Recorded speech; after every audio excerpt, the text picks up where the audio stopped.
Hi guys, Shiplex here and welcome to my YouTube channel. So, kamusta kayo lahat? And kamusta ang bawat isa mga tol? So, for today's video mga tol, ipapakita ko lang sa inyo kung ano nga ba yung mga nabili kong accessories para sa ating NMAX version 2. Alam niyo naman yung bagong bili natin na motor. Ito sa mga nagbabalak na bumili ng mga accessories para sa kanilang motor, especially sa NMAX. So, ito siya. So, 1, 2, 3, 4, 5, and 6. Pakita natin kung ano nga ba yung mga nabili kong accessories para sa ating motor. So, let's go! So, umpisa natin muna sa maliit mga tol, ang pag-unbox. So, ayan. So, yun. Una nabili ko is case ng ng susi. So, una ko nabili is case ng susi. Ayan, no. So, ang ganda kasi niya. Nabili ko lang siya parang nasa 99 pesos. Ayan. Yun, no? Ganda. Sobrang premium nung itsura. So, at least kahit pa paano, di ba, maproprotektahan na yung susi natin. So, ito yung una. 99 pesos lang. Actually, ilalagay ko na lang sa comment section yung mga links na pinagbilan ko para at least kahit pa paano alam nyo. And ito, yan. Yan natin. Ito na natin. Ano kaya ito? Nakalimutan ko na kung ano ito eh. Okay. Hook. So, bumili rin pala tayo ng helmet to kasi yung alam nyo naman yung NMAX, wala siyang helmet hook. So, bumili ako ng dalawa para sa dalawang gilid meron siya. Ayan, ito yung tsura niya. Yun, buksan natin para makita ninyo. Ayan, yan o yung tsura niya. Yun. So, dalawang ganito, dalawang gilid, ipapakita ko na sa inyo mamaya yung itsura pag nakabit na lahat itong mga to. Medyo mahaba to. Parang ito ata yung mudguard na binili ko. Actually kasi maikli kasi yung mudguard ng NMAX. Yung para sa engine. Kaya bumili ako. Nakita ko lang to sa Shopee. Sabi ko parang mas mahaba to. Kaya mas maigi na ano mo yun. Kasi maputi kasi dito sa amin. Kaya ayan o. Ang tatak niya is Hayai Desu. Ayan o. Hayai Desu. So ang ganda ng forma ng itsura niya o. Tsaka alam ko mas abot ata siya hanggang gilid. Kaya okay na okay to. Ewan ko na to. Parang kasi yung mga binili ko lang sa ngayon sa Shopee, yung mga importante lang talaga na talagang magagamit ko. 'Di ba? Hindi mo na talaga bumili ng mga accessories na hindi pa naman ganoon kakailangan. Yun nga.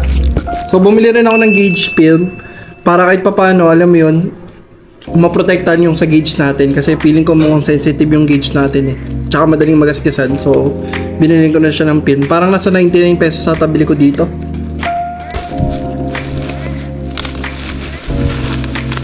Ito naman, ano to? Hindi ko na alam kung ano to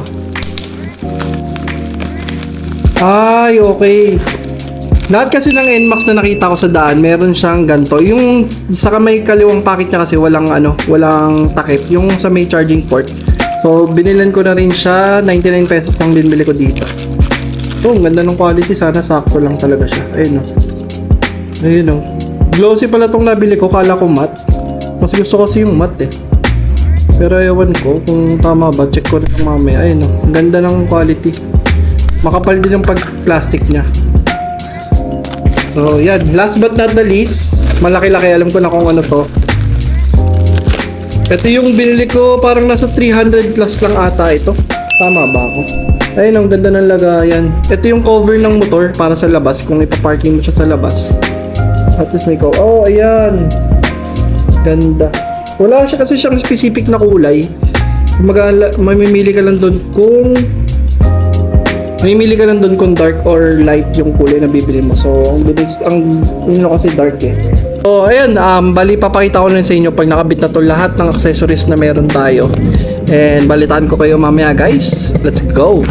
So, first yung nabili natin itong gauge na to, ito nakabit na natin. At least kahit pa paano, mapoprotektahan yung gauge natin. Habang bago pa lang, na coveran na natin ng protective na plastic mga tol. Kumbaga parang kahit mainitan siya, kahit ma-scratch siya, hindi siya tatamaan mismo kasi meron na siyang protective film. So ayun siya.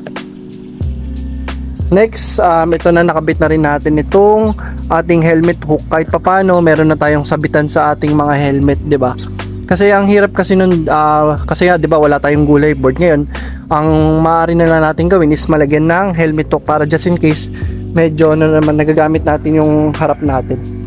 Tapos ito naman yung ating engine mudguard. Pinilitan ko kasi yung stock kasi ng NMAX medyo maikli, kaya pinilitan ko siya ng mas mahaba kasi grabe talaga kasi yung putik dito sa amin. Kaya ayan, pinalitan ko na rin siya ng medyo mahaba. Ang system mo lang is medyo malambot kasi yung pagka-rubber niya, kaya medyo nagalangan din ako, pero mukha naman siyang tatagal. So ayan siya.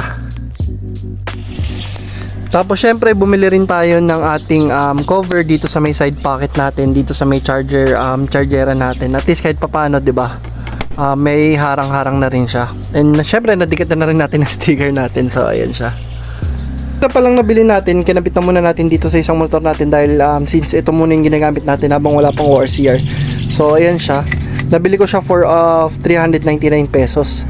Hindi siya yung typical na cellphone holder ng mga nagmomotor. Actually, ito meron siyang may harang siya sa harap, kaya mas matibay-tibay at mas okay rin naman. Actually, yung medyo disadvantage lang dito is plastic yung nandito niya, kaya may tendency maputol. Pero all goods naman. Nagagamit ko naman siya for almost I think 1 week na ata. Wala naman ako naging problema.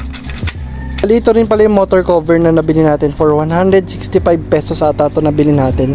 So ayan siya. Pwede kang mamili kung dark or light na kulay.